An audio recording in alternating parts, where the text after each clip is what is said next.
میں خواجہ صاحب یہ جو وقت کا تقاضا وہ تبدیل ہوتا رہا، لیکن ایسا ہوتا رہا ہے کہ فکری طور پر اس کو برانگیختہ کرنے کی کوشش ہمارے اکابرین بھی کرتے رہے، شعراء، اور شعراء کا اس میں بڑا اہم کردار ہوتا ہے۔ اقبال، حضرت موہانی کم و بیش اسی دور میں، اور حالی ہیں مولانا ظفر علی خان ہے کہ وہاں پر بھی ہمیں وہ فکر نظر آتی ہے، وہ فکر کو برانگیختہ کر رہے ہیں، اور روح محمدی کی اقبال بات کر رہے ہیں۔ اور اس دور میں بھی جس طرح علامہ ریاض الدین سہروردی رحمۃ اللہ علیہ نے جس طرح بہت سفر کیے ہیں، اچھا ان کی خواہش یہ بھی رہی کہ یہ تنظیم جو جمعیت حسان ہو یا انجمن اندلیبان ریاض رسول ہو، وہ ایک تحریک کی شکل اختیار کر جائے، تو وہ ایک تحریک کو، ایک نعت کو باقاعدہ ایک تحریک بنا لینا، یہ جو ان کا مطمع نظر تھا، کس حوالے سے اس کو دیکھ رہے ہیں، کس رنگ کے ساتھ دیکھ رہے ہیں آپ؟ سب بلا شبہ علامہ ریاض الدین سہروردی صاحب نے نعت گوئی کو بھی اور نعت خوانی کو بھی، دونوں کو ایک تحریک کی شکل دی، گلی گلی قریہ قریہ سفر کر رہے ہیں جہاں پہلے کوئی نہیں گیا۔ ہاں، اور یہ دیکھیں نا،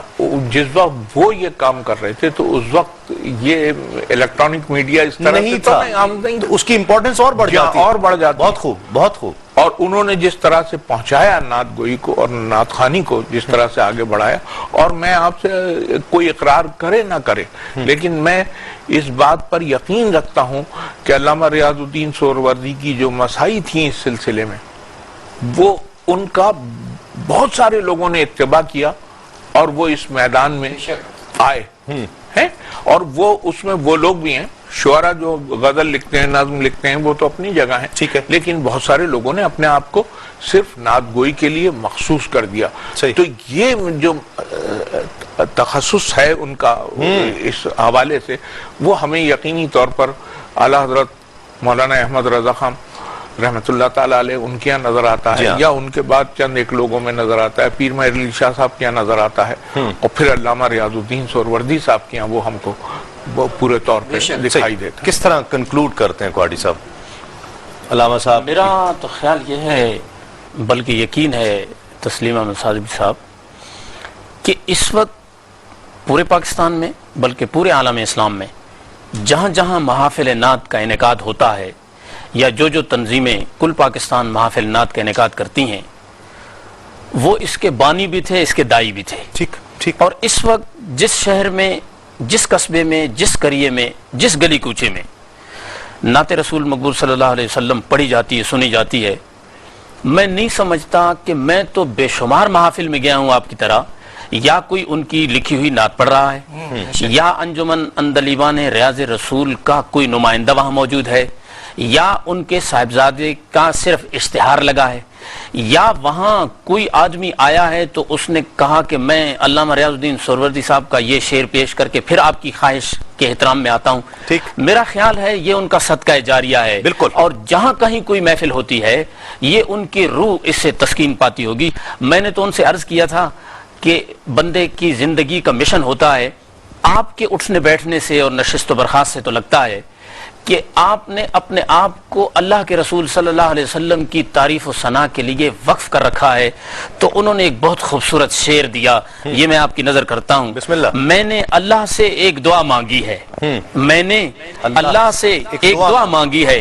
تا ابد لب پہ محمد کی ثنا مانگی۔ سبحان اللہ، سبحان اللہ، ماشاءاللہ۔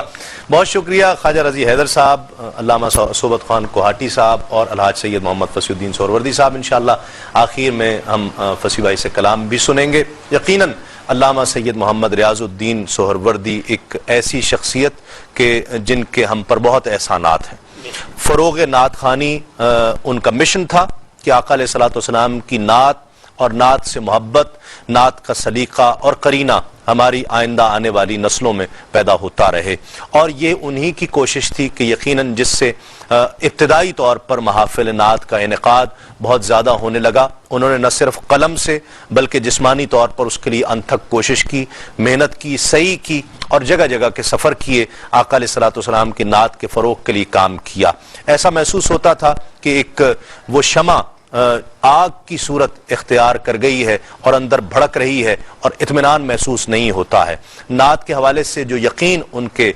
قلب کے اندر جاگزیں تھا، آخر میں دعا ہے کہ اللہ رب العزت اس یقین سے ہمیں بھی حصہ عطا فرمائے۔ آقا علیہ الصلوۃ والسلام کی نعت کے لیے، فروغ کے لیے جو کام نعت کالج کا جیسا ایک ممتاز کام انہوں نے کیا، اللہ رب العزت ان کو کروٹ کروٹ جنت نصیب فرمائے اور ان کے درجات کو مزید بلندیاں اور رفعتیں عطا فرمائے۔ ایک ایسا شخص جو خوشبوئیں بکھیرتا رہا اور تمام عمر بکھیرتا رہا، بلکہ نہ صرف جو شمع ان کے دل میں روشن تھی، اس کی چنگاریاں وہ لوگوں کو بھی عطا کرتے رہے۔ جو بھی ان سے جڑتا چلا گیا معطر ہوتا چلا گیا، مطہر ہوتا چلا گیا، منور ہوتا چلا گیا۔ نعت کا ذوق جس طرح وہ یوں سمجھ لیجئے کہ جام بھر بھر کے انڈیلتے رہے ہیں، نہ صرف پاکستان میں بلکہ پوری دنیا میں، اللہ رب العزت انہیں اس کا اجر عطا فرمائے۔ اور میں سمجھتا ہوں سید محمد فصیح الدین سہروردی کے ذریعے یہ صدقہ جاریہ جاری ہے اور جاری رہے گا انشاءاللہ۔ اپنے میزبان تسلیم احمد صابری کو اجازت دیجئے۔ تسلیمات۔ تڑپاؤں دیئے لالیاں نینوں نے جھڑیاں، کدی اس رستے بھی لنگ ماہی، تیری دید دی حسرت ہن بڑیاں، ٹھنڈ پہ گئی پل دے سینے وچ، ہویا چانن او دل دے نگینے وچ، تیرے روزے دی جالیاں نال جدوں میرے شوق دی اکھیاں جا لڑیاں، جدوں تیرا غلام کہاں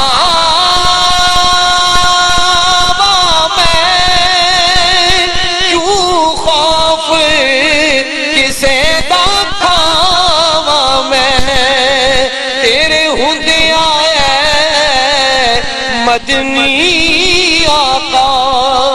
مینو دے لوکی کیوں تڑیاں،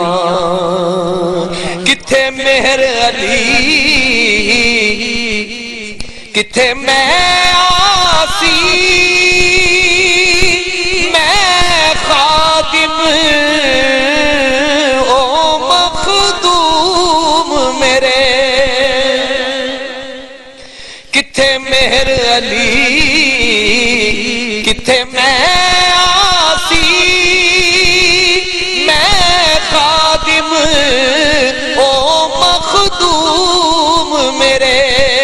اے فیض ریاض علی دائے، تیرے اتے رنگ تن جو چڑیاں، اے